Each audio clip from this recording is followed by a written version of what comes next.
Ay, ay, ay, ay, ay, comenzamos, señores. Ay. Hoy tenemos unos invitados especiales que vamos a estar hablando de un tema muy importante.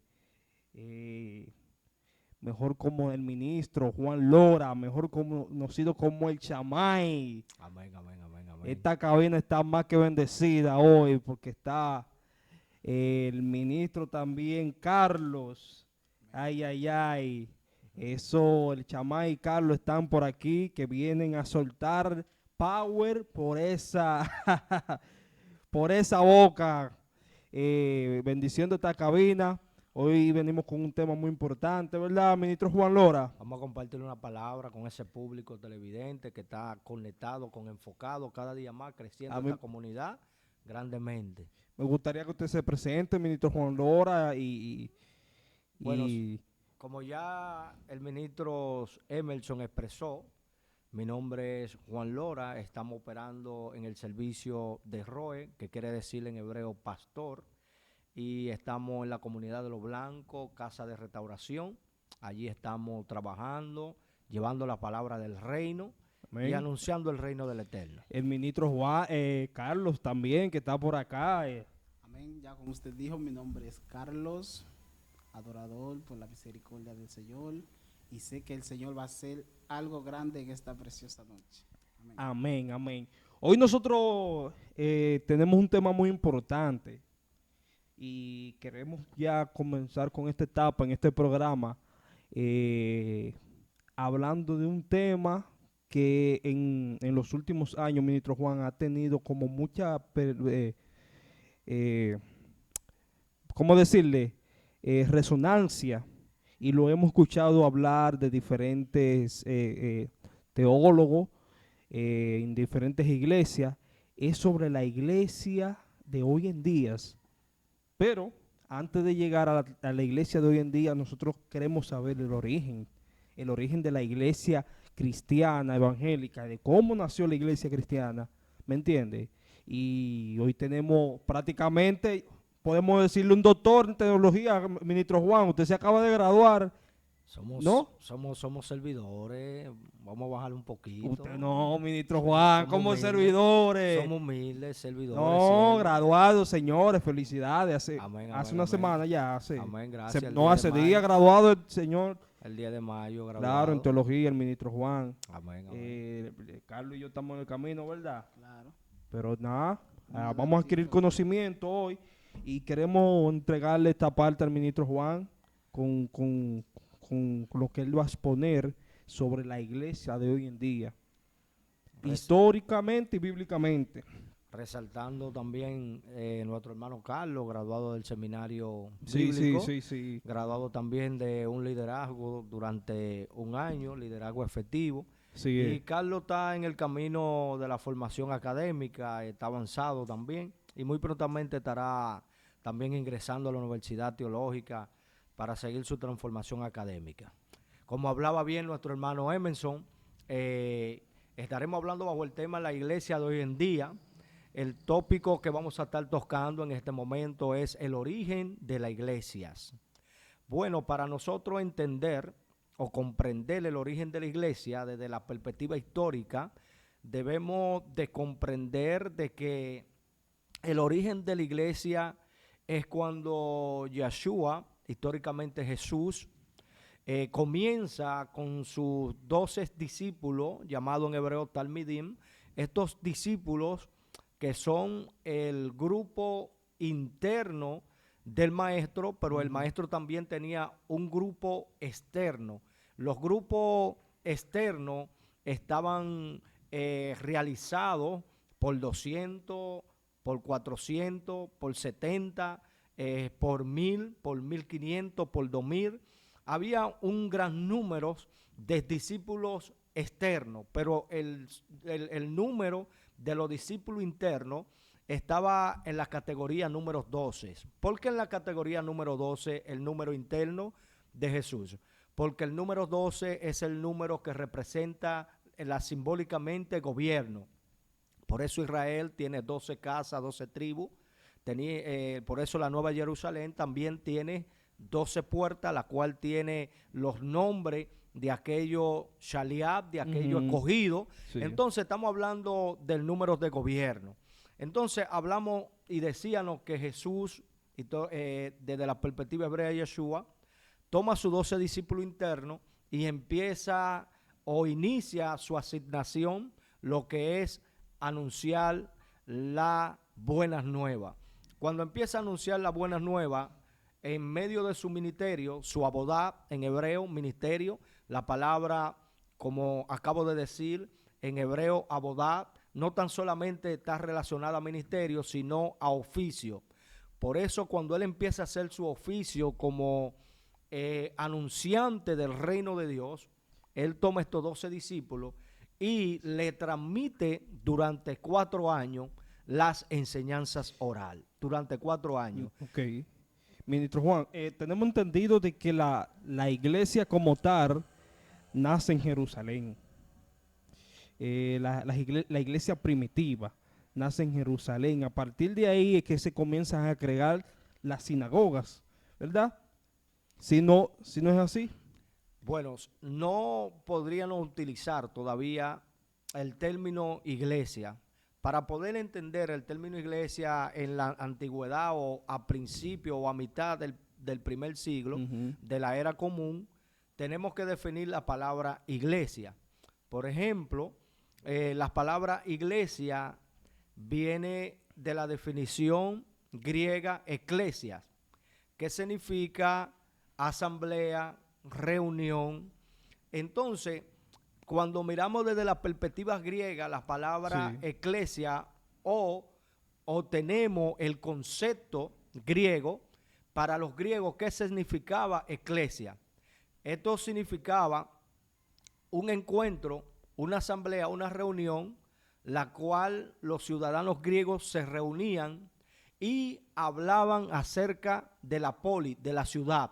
Hablaban la problemática, hablaban tema económico, hablaban temas políticos, hablaban temas de gobierno, hablaban entre otros temas, pero la óptica que podemos tener aquí de la palabra eclesia era que se reunían, hacían una asamblea y sus conversaciones estaban dirigidas para beneficio de la ciudad. Podemos decir que entonces desde un principio la iglesia ha sido parte de la sociedad como tal, porque entonces sí, como usted dice, a nivel de que ellos se reunían para determinar cierto término de la sociedad, que no era como tal, sino reuniones que se hacían, ¿para qué? Para determinar temas sociales, ya sean del contexto de toda la ciudad, que ahí comienza a llamarse los juntes quizás de las iglesias, si no malinterpreto la palabra, si usted me corrige, ¿me entiende?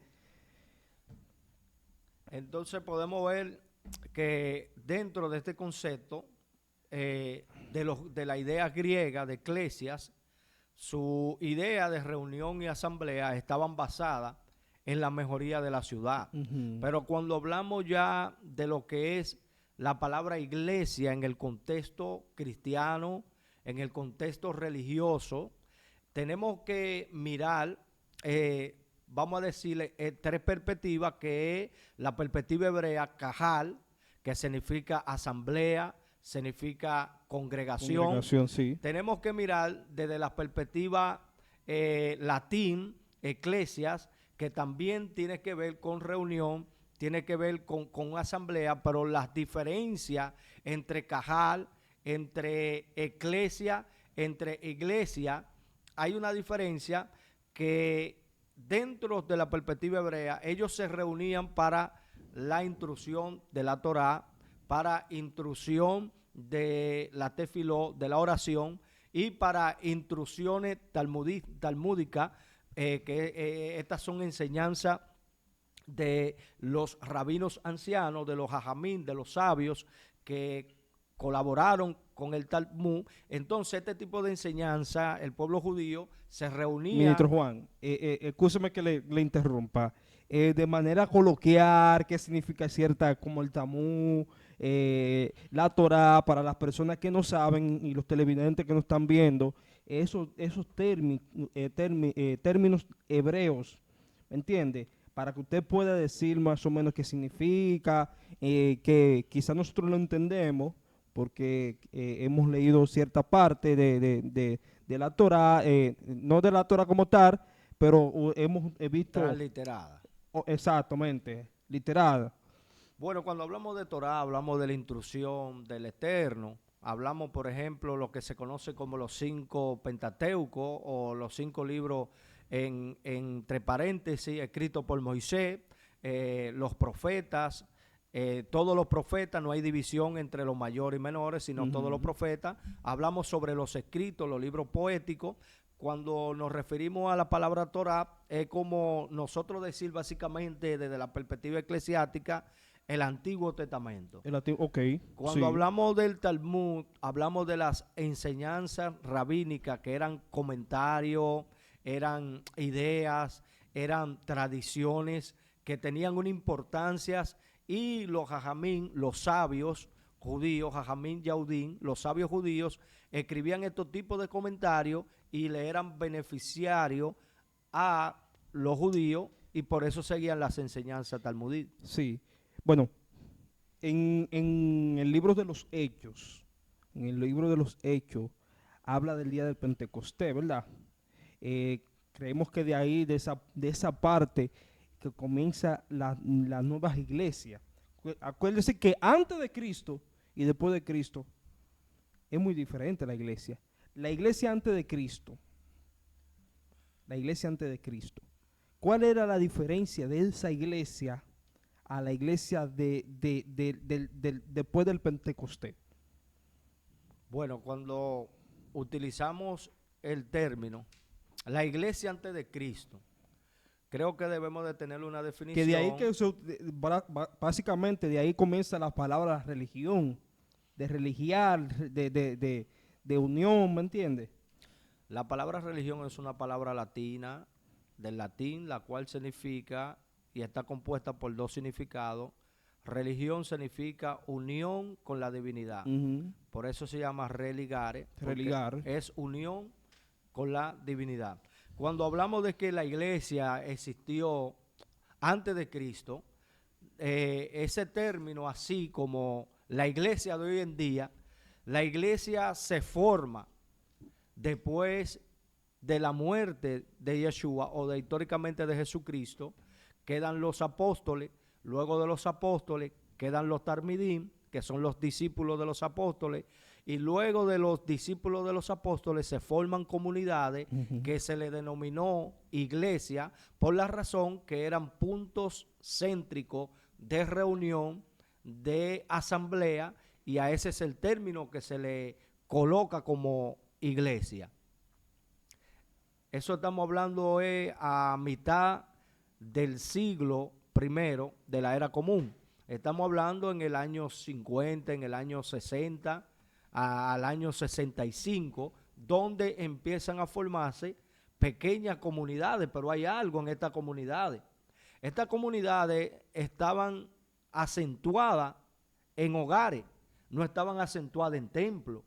Las primeras comunidades que empezaron a recibir a Yeshua como Mashiach o a Jesucristo como Mesías eran hogares donde muchos líderes, obispos, donde pastores, donde evangelistas, donde diáconos abrían su casa para estos tipos de reuniones, y a estos tipos de reuniones en casas se le llama iglesias. Acuérdese que a esa religiosidad que había entonces, en ese entonces, era por la creciente tensión que había con la religiosidad que había en aquellos tiempos. Acuérdense que los cristianos eran perseguidos por el Imperio Romano.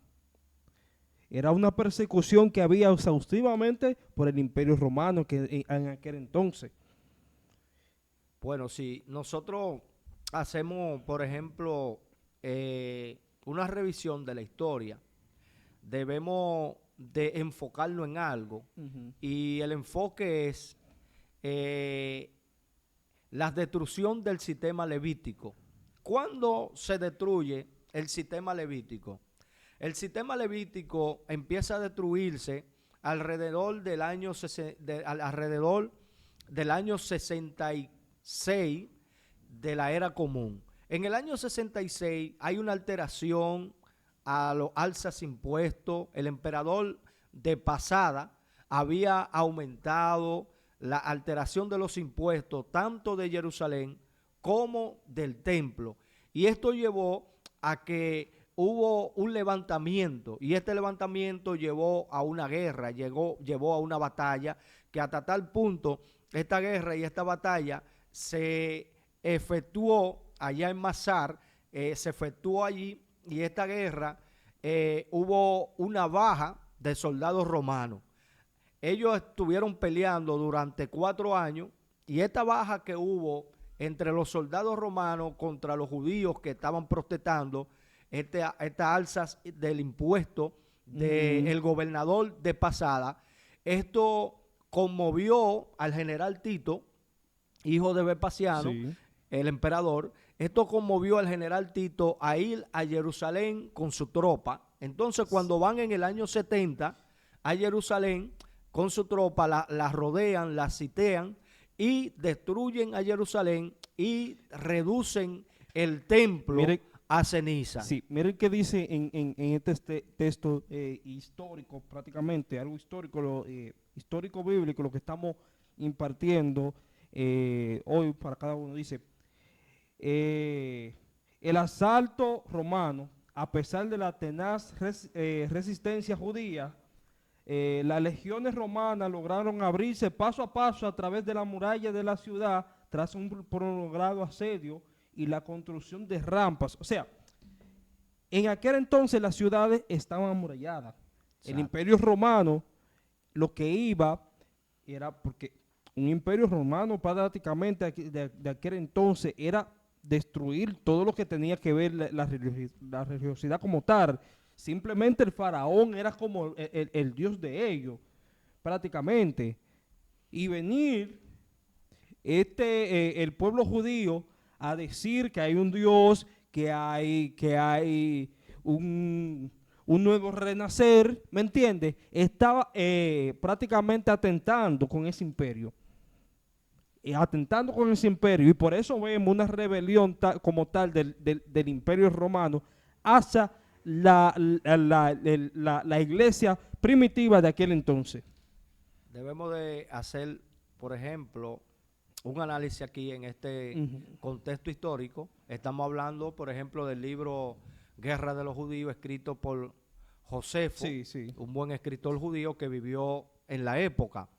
Él cuenta acerca de cómo sucedieron los hechos dentro de Jerusalén. Cuando hablamos de que los romanos extendieron escaleras para pasar los muros, estamos hablando de 3 capas de muro.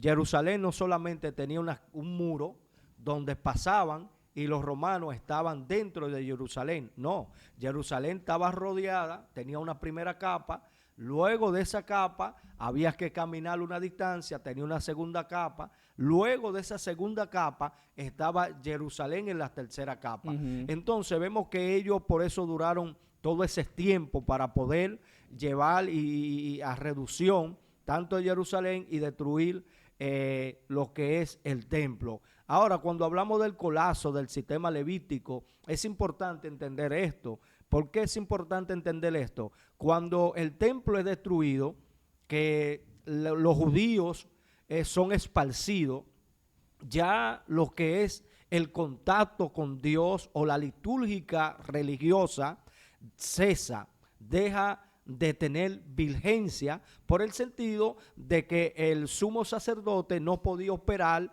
el orden levítico no podía realizarse porque el templo había sido reducido a ceniza. Entonces, cuando este sistema colapsa, cuando este sistema cae, los judíos se ven, al estar huyendo, a asistir a la sinagoga. Y aquí hay un nuevo renacer de lo que es la litúrgica religiosa, cuando los judíos abrazan la sinagoga con la importancia de estudiar la Torá, que es la instrucción, y con la importancia de la tefiló, que es la oración, y entonces esto llevó también a que muchos rabinos abrieran sus escuelas, abrieran su chorep o abrieran sus escuelas, y esto de abrir sus escuelas tuvo importancia porque ellos enseñaban lo que era la escuela talmudítica, enseñaba acerca de las enseñanzas talmudíticas, y todo esto luego del colapso del sistema levítico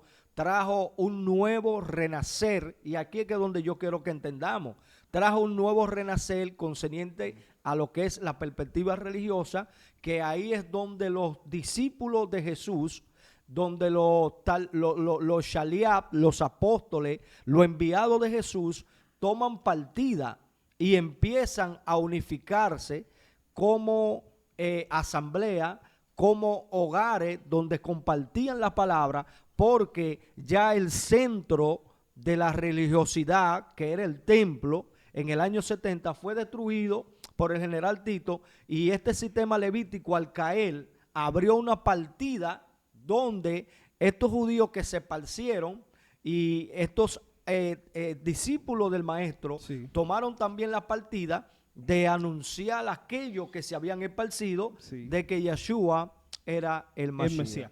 Pero hay una pregunta, Juan, que yo quiero hacer, que eso se encuentra en Mateo 16, 18, que muchas personas creen que este versículo dice que fue Pedro que fundó la iglesia, especialmente los católicos. Primeramente te lo voy a leer para que usted pueda darme una explicación sobre este versículo que dice: yo también te digo que tú eres Pedro, sobre esta roca edificaré mi iglesia, y la puerta del Hades no prevalecerán en contra de ella. ¿Por qué te digo esto? Porque hoy en día, especialmente los católicos, dice que fue Pedro que funde toda la iglesia de hoy en día, y me gustaría saber cuál es tu perspectiva sobre eso. En ese contexto creo que entra más Pablo. Pablo es uno de los primeros que comienza a germinar la semilla de la iglesia, arreglar. Cuando el libro de los Hechos habla de las cartas de Pablo a las iglesias. Para contestarle primero a Carlos, luego a Emerson, acerca del verso que Carlos leyó, Mateo capítulo 16, verso 18, tú eres Pedro, y sobre esta roca edificaré mi iglesia. Ahí tenemos una interpolación. ¿Qué es una interpolación? Es una añadidura del escritor. ¿Qué estoy diciendo? Que si nosotros analizamos escritura tal como griega, escritura tal como hebrea, vamos a notar que dentro de ese texto el contexto no está construido así. Está construido con otra idea. Por ejemplo, está construido de que Yeshua le dice a Kefa, o Jesús le dice a Pedro: tú eres Simón, tú eres Pedro, sobre esta casa que es su cuerpo, sobre esta casa edificaré mi consejo. ¿Por qué? Porque no era Pedro el rabino, sino era Yeshua. Entonces, este texto, con la construcción que tiene, se ve como que si el maestro le estaba pasando la responsabilidad a Pedro. Pero si vemos dentro de la historia de los discípulos del maestro, quien sustituyó al maestro como cabeza luego que él se fue Santiago, no fue Pedro. Santiago fue que constituyó y se quedó con la asamblea apostólica como presidente de todos los apóstoles. Pedro era un muchacho que pertenecía a la asamblea, pero no tenía la autoridad máxima. Quien tenía la autoridad máxima en la asamblea, en los apóstoles, era Santiago, no era Pedro. Ministro Juan, durante años hemos escuchado que la primera iglesia que fue fundada fue la católica. Prácticamente ahí se cae la teoría de que la iglesia católica no fue la primera como tal. No. Si nosotros analizamos la historia a través de la historia podemos ver que hubieron iglesias y movimientos que fueron primero que la Iglesia Católica. O sea, había movimientos prácticamente religiosos antes que la Iglesia Católica. Sí, sí. No eran iglesias como tales, movimientos. Movimientos. ¿Quién construye un templo? Porque vuelvo y le digo a la audiencia que nos está escuchando enfocado, la audiencia aquí que nos está escuchando de enfocado, no existía la iglesia como tal hoy en día como vemos en templos. ¿Qué pasa alrededor del primer siglo? Cuando los apóstoles mueren, son exterminados, el último apóstol, el apóstol Juan, vienen los padres apostólicos. Luego de los padres apostólicos vienen los apologistas, pero entre los padres apostólicos, en el transcurso de los apologistas, en este intermedio, renacen movimientos. ¿Como cuáles movimientos? Nacen estos movimientos como Celdón, que son los celdonistas, nace un movimiento como Mansión, nace un movimiento como Sirio, aquel Sirio, nace un movimiento como Magno, nacen ciertos movimientos que están alrededor del año 130, alrededor del año 150, alrededor del año 140, alrededor del año 160. Entonces, cuando hablamos de que la Iglesia Católica aparece en el tercer siglo, en el primer siglo y a mitad del primer siglo y en el segundo siglo, ya subsistían movimientos que profesaban el Evangelio. El Evangelio como tal. Sí, como tal. Ahora, ¿qué pasa con Roma? Roma lo que lo esparció y lo unificó como sistema. Por eso decía que era muy importante entender la caída y el rompimiento del sistema levítico, porque Roma crea el sistema y se apodera del sistema, y por eso Roma crea Iglesia Católica Apostólica Romana. ¿Qué significa esa insignia? Tenemos que saber qué significan esa insignia. Por ejemplo, iglesia. La palabra iglesia significa asamblea, reunión. Católico significa universal. Romano significa ciudadano romano. O sea, asamblea universal romana. Porque ellos estaban estableciendo su imperio. ¿Usted no cree que por esa palabra que usted acaba de dar, ese desarrollo, se malinterprete? De que la Iglesia Católica hoy no fue la primera iglesia como tal, que fue, aunque los escritos están ahí están los escritos como tales. Vuelvo y digo, la Iglesia Católica en el año 315 en adelante, la Iglesia Católica fue la que se unificó como sistema religioso universal y esparció lo que ellos construyeron a través del tiempo, porque en el año 315 en adelante, todavía con el emperador Constantino, ellos no estaban como iglesia tal, sino a través del tiempo vemos la reconstrucción de lo que ellos son hoy en día. Pero, Yo tengo una duda sobre la pregunta que le hice, porque usted me dijo que hay añadiduras que están ahí. Y la Biblia dice que toda escritura es inspirada por Dios. Y usted en el versículo que yo le leí, usted me dijo que es una añadidura. Entonces me gustaría que tú me expliques por qué es una añadidura donde dice que toda la escritura es inspirada por Dios. Bueno, diríamos que parte de las escrituras es inspirada por Dios, no todas. Y ahí habría un problema. Por ejemplo, hay consejos que Pablo dice en Corintios, esto lo escribo yo o lo digo yo, no lo dice el Señor. Entonces ese consejo, esa palabra que Pablo habla de su propia personalidad, se lo añadiría no al Señor. Entonces la iglesia ha utilizado todo el tiempo. La Biblia es la palabra de Dios. La Biblia es inspirada por Dios, pero la Biblia contiene palabras que Dios no dijo, ni palabras que Dios inspiró. Por ejemplo, ¿cuál? Por ejemplo, lo que te acabo de decir, que el apóstol Pablo habla un consejo y dice, esto lo digo yo, no lo dice el Señor. O sea, de que así como Pablo dijo eso, que lo decía él personalmente, hubieron muchos escritores bíblicos que están ahí en la Biblia, que ellos hablaron por sí mismos consejos que ellos creían que eran buenos y válidos.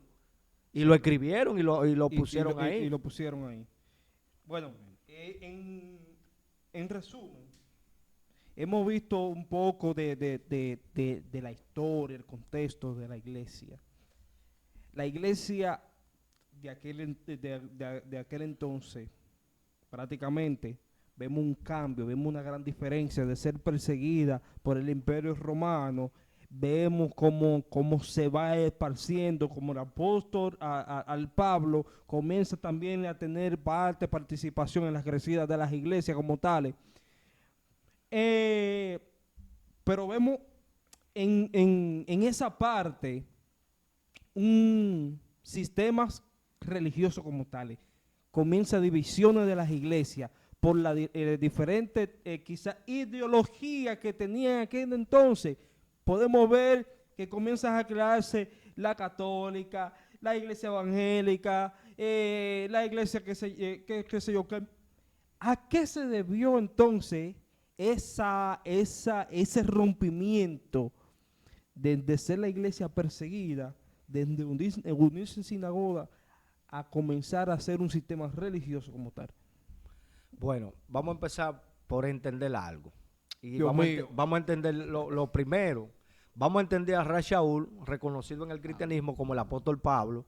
Vamos a entender a Pablo. Pablo nunca dejó de ser judío. Eso Sí. muchos cristianos, No, claro. muchos cristianos no quieren entender eso, que Pablo nunca dejó de ser judío. Pablo nunca dejó de participar en la sinagoga. Como rabino como tal, se le entregaba a la sinagoga para que en el ciclo de la palabra, porque había un ciclo de enseñar, en el ciclo de la palabra Pablo enseñara y Pablo hablara. Luego que Pablo hablara y enseñara, Pablo era un experto en la escritura y Pablo hacía exégesis para él poder introducir en el ciclo de lo que le tocaba hablar al Mashiach y llevar al pueblo a que entiendan de que el Mashiach era Yahshua, de que se había manifestado. Pero, entonces, vemos a un Pablo que cuando salía de la sinagoga, aquellos que creían en Yahshua le decían, danos más, queremos saber más.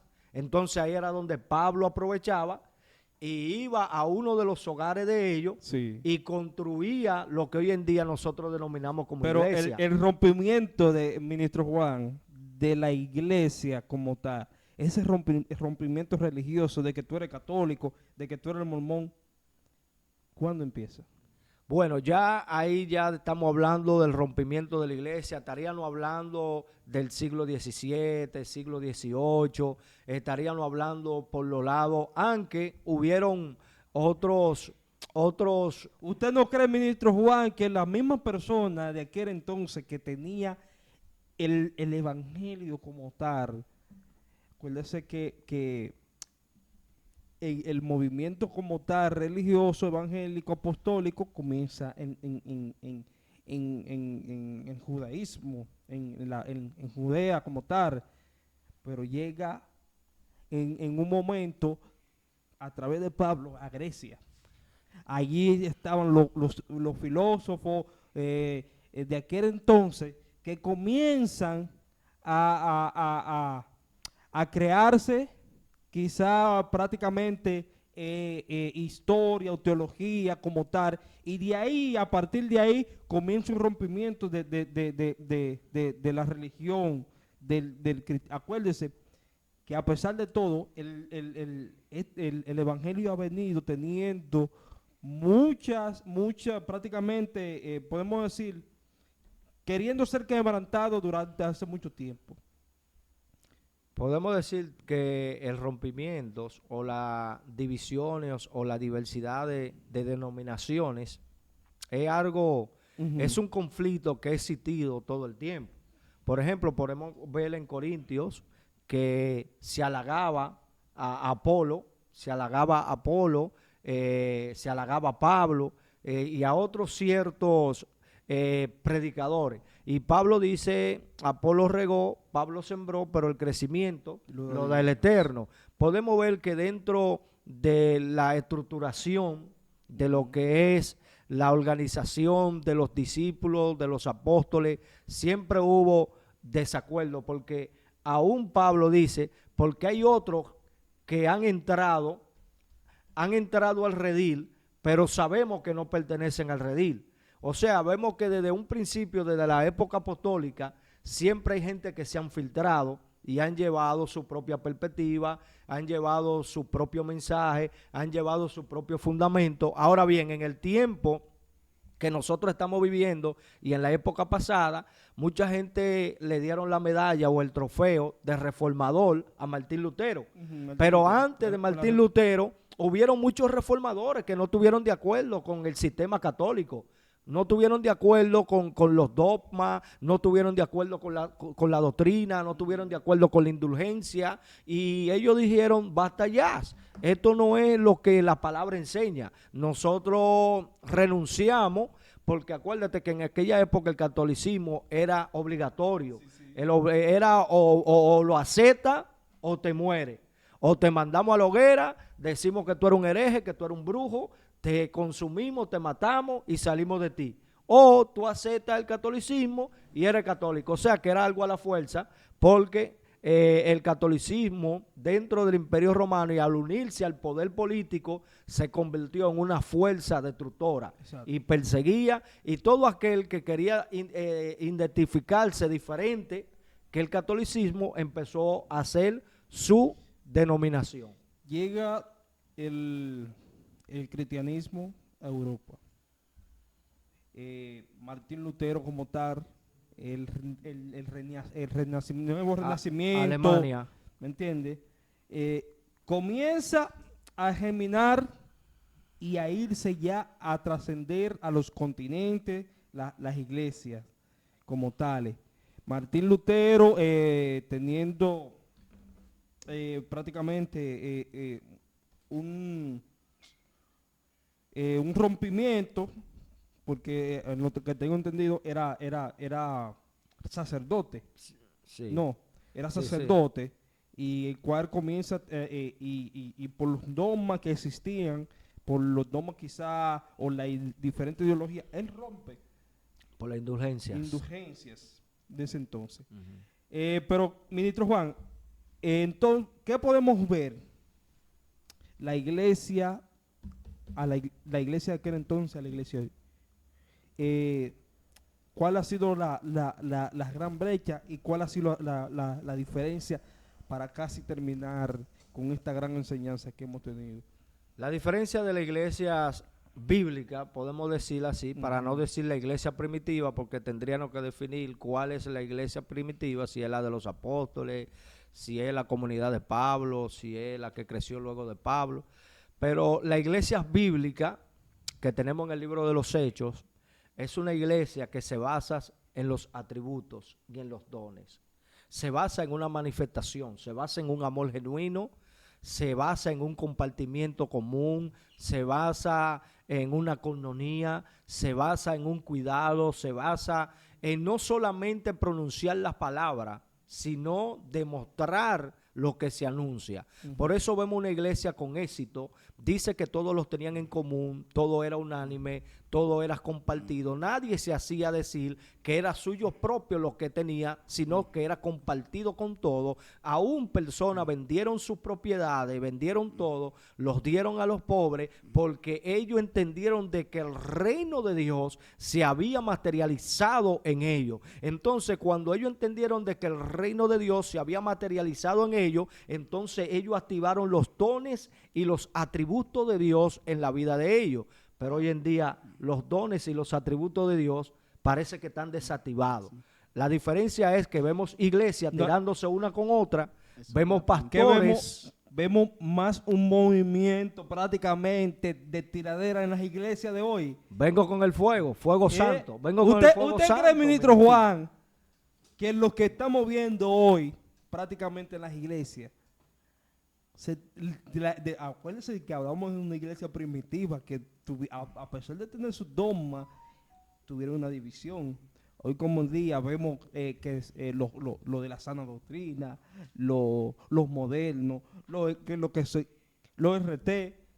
¿Cree que usted, ministro Juan, pudiéramos ver una distorsión,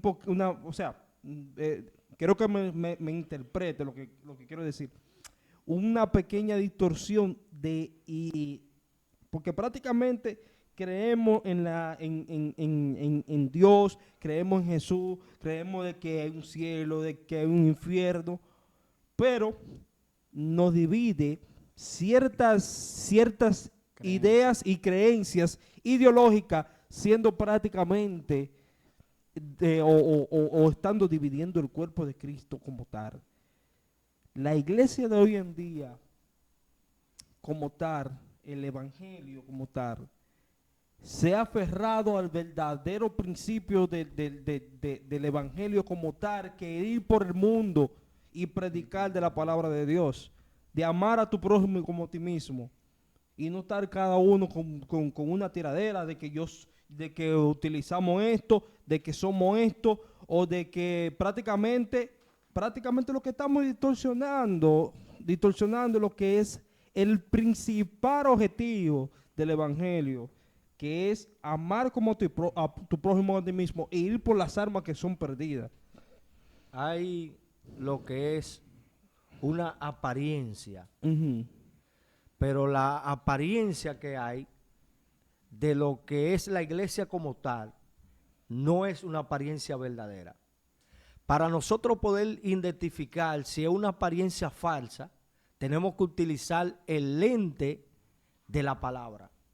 Para yo medir a alguien si verdaderamente tiene el camino correcto, debo de medirlo por la palabra. Puede ser moderno, puede ser sana doctrina, puede ser RT, puede ser liberal.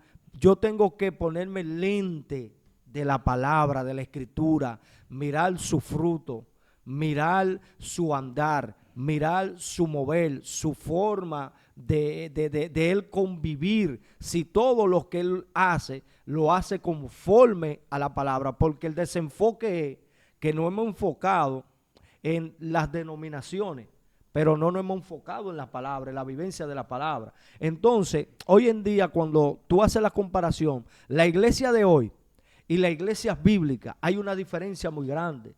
Hoy en día tenemos hoy en día algo, y es que la iglesia se le ha presentado la modernidad para que impulsen el evangelio, o sea, la iglesia, que es la tecnología. Por ejemplo, la iglesia hoy en día está metida en las redes. Nada más las iglesias de hoy prácticamente mucha pantalla y muchas luces. La iglesia se le ha presentado la modernidad, que son las redes. Mira, tú ahora mismo estableciste una iglesia en este programa, en este momento.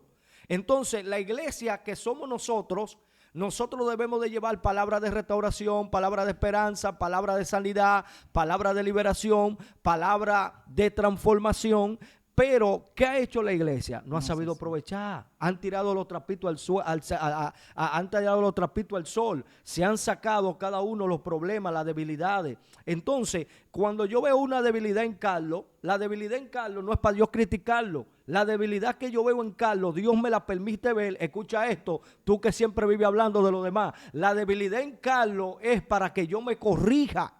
La debilidad que yo veo en Carlos no es para criticar a Carlos. La debilidad que yo veo en Carlos es para que yo corrija lo que yo veo en Carlos en mí. No es que critique a Carlos. Entonces, Dios ha permitido de que la iglesia salga a las redes, pero la iglesia no está dando el mensaje. La iglesia se ha entretenido en lo que ha pasado dentro de su interior. Por eso es que la iglesia hoy en día está muy diferente a la iglesia bíblica. Por eso es que había algo en común. ¿Quiénes comparten en común hoy en día? ¿Cuáles diferentes denominaciones pueden reunirse y pueden gozar de un rico vino? Ah, se le fue el fuego a Emerson. Parece que Emerson no aprobó el vino. Estamos aquí. Dios mío, ¿y qué es esto? Yo te dije que viene fuego santo en esta hora. Entonces la iglesia de hoy en día y la iglesia bíblica tienen una diferencia, porque los ministros hoy en día invierten más en los templos que en la gente. No le pagan un seminario a sus miembros, no le pagan un instituto bíblico a sus miembros, no le pagan un medio universidad a sus miembros, porque no le interesa la información, le interesa tenerlo en un estado de emoción, porque manejando la emoción pueden manejarlo a ellos, pero alguien quien trabaja en la conciencia puede ser muy positivo y muy potencial dentro de la iglesia. Un miembro que trabaje en la conciencia Ujú. tiene la capacidad de ganar miles y miles de almas. Pero la iglesia hoy en día no O sea, entiende eso. no vemos una iglesia prácticamente educando como tal en el reino, o ofreciendo como tal un conocimiento previo para que sus miembros mejoren su capacidad de interpretar los conocimientos bíblicos. Hay iglesias Pues no, porque hay denominaciones. hay muchas iglesias prácticamente que sí, que Hay, invierten. hay denominaciones, Ujú. por ejemplo, de un 100 hay un 20. Sí. Hay un 20 que le interesa la formación de su iglesia. Pero hay un 80 que no le Juan, interesa. y para ¿Y qué usted, es lo que le interesa? Fuego santo. ¿Y qué es lo que le Y interesa? a le la iglesia? interesa el mensaje emocional. Le interesa un individuo que Dios nada más le habla a él. Y él es el único profeta. Yo le dije que viene fuego santo. Él es el único profeta, el único que recibe señal de Dios. A él es que Dios, el único que le habla, Dios es a él. Para uno consultar, Dios hay que consultarlo a través del individuo. Cuando todos tenemos acceso a Dios hablarnos. Entonces, cuando te trabajan en la emoción, cuando el mensaje es trabajado en el sistema emocional, es cuando hay un profeta y el profeta es él.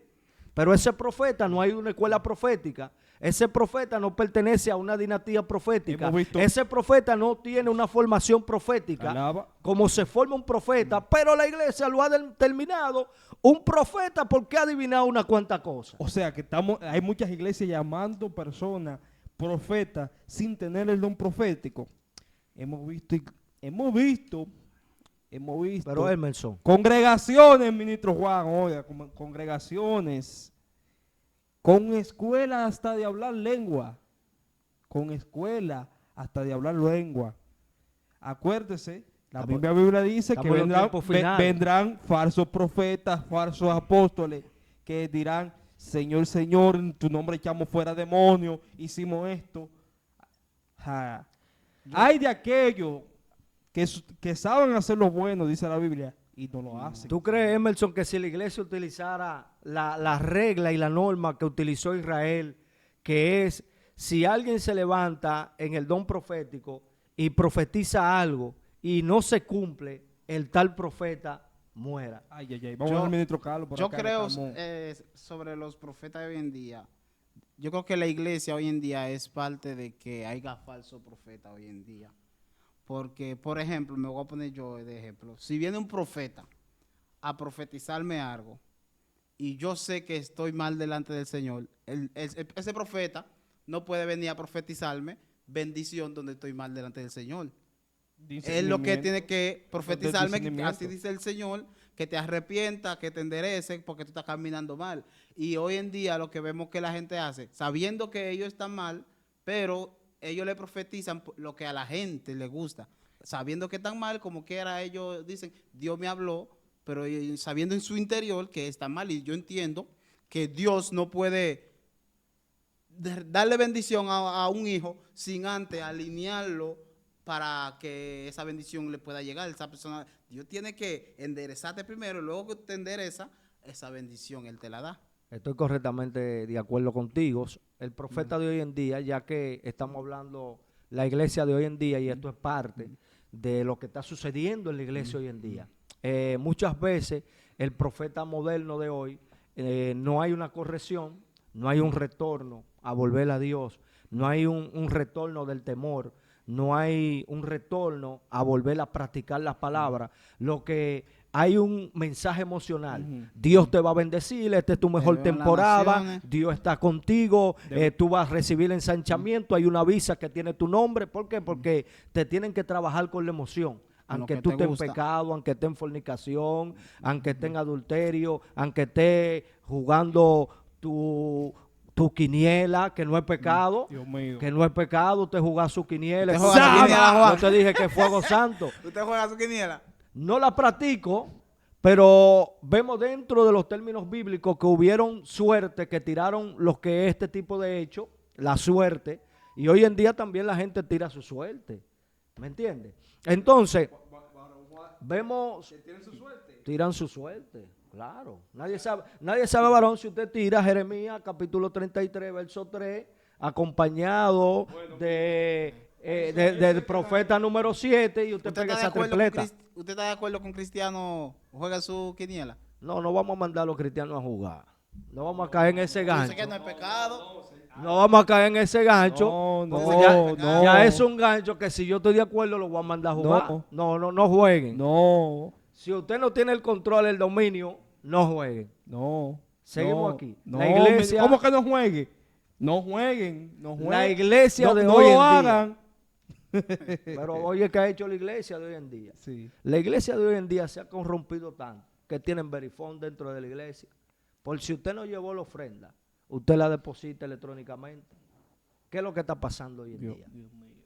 ¿Qué pasa con la iglesia de hoy en Ministro, día? ministro. ¿A dónde ha caído la iglesia? Ministro. ¿A dónde ha caído? ¿En qué frialdad? ¿Dónde está sucumbida? ¿Dónde se Bueno, encuentra la ministro iglesia Juan. de Cristo secuestrada hoy en día? Ministro Juan. La tienen Usted sabe secuestrada, que lo van a enviado. criticar mucho, Juan, por eso que usted dijo, ¿verdad?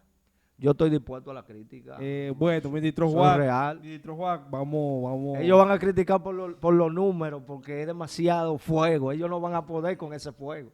Pero lo entendido del Eterno saben lo que yo estoy hablando. Señores, esto ha sido un contenido Un hoy aplauso, mi gente. en esta prácticamente gratificante, de un contexto bíblico histórico, viendo desde el principio la iglesia y cómo fue en desarrollo hasta la iglesia de hoy como tal. Gracias al ministro Juan, al ministro Carlos, por estar por esta plataforma, esta casa de ellos, ellos saben. Y nada, queremos el apoyo de ustedes, ministro Juan, manda a esa gente, la gente suya ahí, Mi que se gente. suscriben y compartan este contenido. El Roe Juan Lora se encuentra en Ministerio de Revelación Divina TV. También usted puede acompañarnos en aquel canal y todo el canal mío acompañe enfocado también. Compartan esta transmisión, comparte este video, hágaselo llegar a alguien para que disfrute de este contenido enfocado. Ministro Carlos.